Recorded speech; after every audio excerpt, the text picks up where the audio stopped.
left that down. Now, when I started out in local television news at Channel 7, I mean, I had a very good job because I really was producer of specials for a long time. And I decided that I wanted to go to work for the network because that would be the natural progression. And I couldn't do it because they didn't want to let me go from local. So I had to leave and go to PBS and work for Bill Moyers, which turned out to be a really wonderful thing. And then I had a long, 8 years or so at PBS. But it's funny, you can't really say no to somebody's personal ambition to go someplace if that's what they want to do. But what do you see as changed about television in these years now that you've done it all? Well, the odd thing is, there are probably more people in local news now than ever.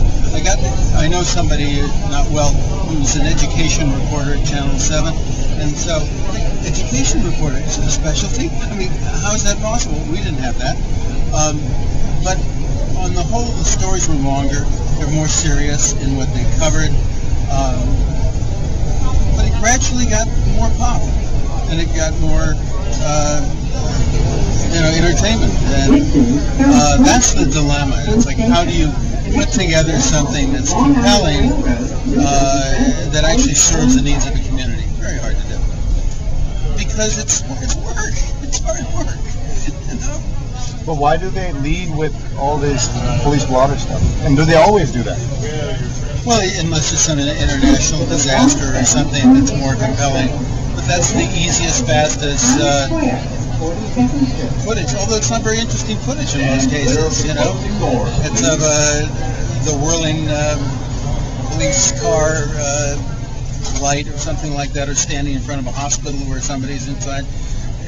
There's so much that's, and this is why filmmakers hate television, there's so much that's non-visual about television, and it's supposed to be a visual medium, but really it's illustrated radio for most people.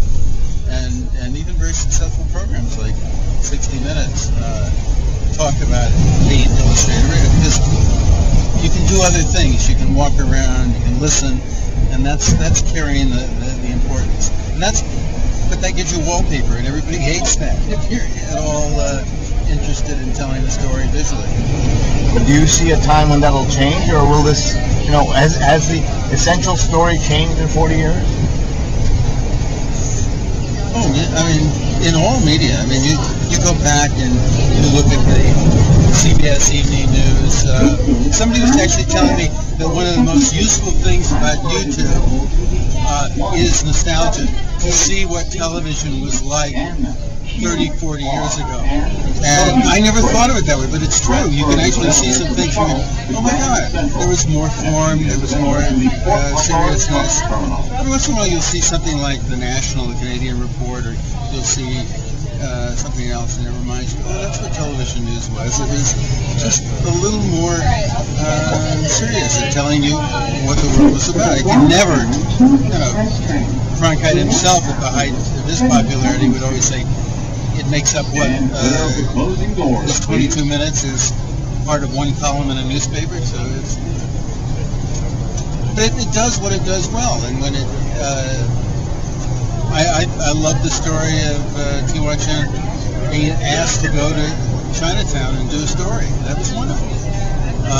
That's the kind of executives you need that are, and they used to have something called community ascertainment, where you would go out and find out what the community needs were, and that was an FCC requirement.